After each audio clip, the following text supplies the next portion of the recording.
You're looking at the color pink. More specifically, you're looking at a color created by the psychologist Alexander Schaus in 1978. You're looking at what is called Baker-Miller pink, and you're not the only one. Because at this exact moment, in a couple of correctional facilities and psychiatric hospitals across America, patients and inmates considered at risk for violent or otherwise unpredictable behaviors are staring at Baker-Miller pink as well. And that's because this color has superpowers.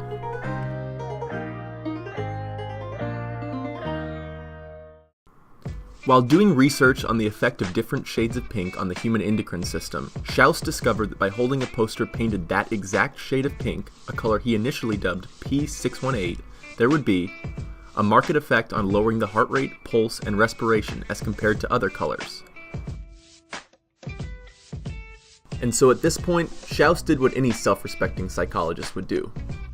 He went to his local Naval Correctional Facility in Seattle, Washington, and asked if they would mind him painting every inch of one of their wings with P618.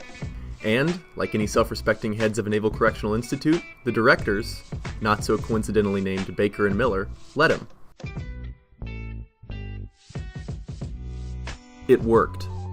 The Navy reported that, since the initiation of this procedure on the 1st of March 1979, there have been no incidents of erratic or hostile behavior during the initial phase of confinement.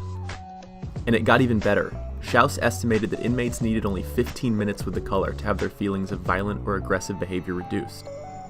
After a pilot run that was this successful, it wasn't just the Navy that was going pink. Since the initial study, other jails and drunk tanks, hospitals, and even a locker room have been painted the same Baker-Miller pink to harness its calming effects.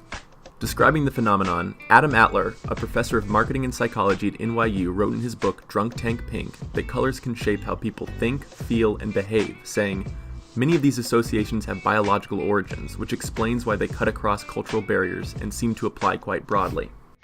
And the idea that color can affect human psychology has been quite broad. Ancient societies like Greece and Egypt utilized something called chromatherapy, or phototherapy. That is to say, the use of color and light as a means of psychological healing or mental manipulation. Crystals, stones, and balms were color-coded and then used in an attempt to alleviate certain illnesses or evoke moods, even sometimes used for religious purposes. Let's fast forward here, because though chromatherapy began as a homeopathic remedy in ancient Athens, it evolved alongside psychology to be scientifically measurable. In 980, philosopher Avicenna develops a chart outlining his beliefs that color controls the blood. In 1876, Augustus Pleasanton, an American general in the Civil War, writes a book about the effect of blue skies on crops. In 1933, Din Shah-Gadiali publishes an encyclopedia on color theory. Brief side note, Dinshaw and all above him were practicing what is known as quackery, or fake medicine, usually as a scam. But from here on, we have people like the good Dr. Schaus, who conduct real research and find that color really does affect the mind, just not in the magical ways thought prior. Today, dedicated researchers at places like the University of Virginia are conducting experimentation to further understand the effects of color on consumer behavior. So why does all of this matter for marketing? It's important because the majority of all purchases made in-store are impulse decisions. As high as 72% of all purchase decisions were made inside the store. This gives a huge amount of power to the atmospherics of a store. That is, the art of controlling the entire experience of shopping. The sounds, the smells, and yes, the colors of a shopping trip can be extremely influential. How influential? Color is the deciding factor in up to 90% of purchase decisions for some products. And this is because color has a few different ways of impacting a consumer. A color can trigger a specific memory of a product that's been tried before and otherwise wouldn't have been selected. A unique color and package design can help differentiate a product from all the surrounding noise, or surrounding lifelessness on some shelves. Lastly, colors can actually change the mood of a consumer just by being seen, sometimes unconsciously. Newfound happiness can then heighten the chance of a purchase, but this is where it gets tricky. Just like a smell that reminds you of grandma's house, or a certain song playing that reminds you of your first date, the effect of some colors can be highly dependent on personal experience. Consider, for example, Pantone 159. For some, it may trigger memories of a citrus smell in an orange grove, or a family road trip to the Monument Valley. The color has even been trademarked because of the vocal share of people who associate 159 with leatherheads and uprights. Variation like this can make it very difficult for marketers to catalog different reactions to colors. One group may have one association for a color, while another may have a different or even opposite association.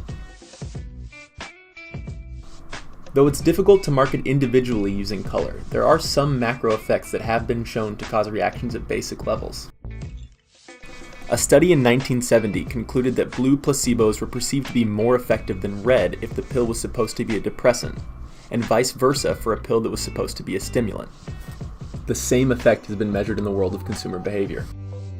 Researchers at the University of Virginia conducted an experiment that listed the same item on eBay twice, once with a blue background and once with a red background.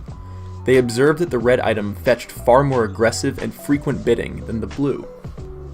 They then conducted a similar experiment using two differently colored cars. However, in this experiment, rather than bidding, participants were asked to estimate a price they would be willing to pay for the vehicle. In this case, the blue car received considerably higher estimates. But why? What's the difference between the two situations? The answer is very similar to the conclusion reached in the placebo test. Red is a color that stimulates the human mind, making the viewer more engaged and active. This is perfect for an auction situation, where a consumer is required to be competitive and impulsive. Blue, on the other hand, soothes the mind, relaxing the viewer and putting them at ease.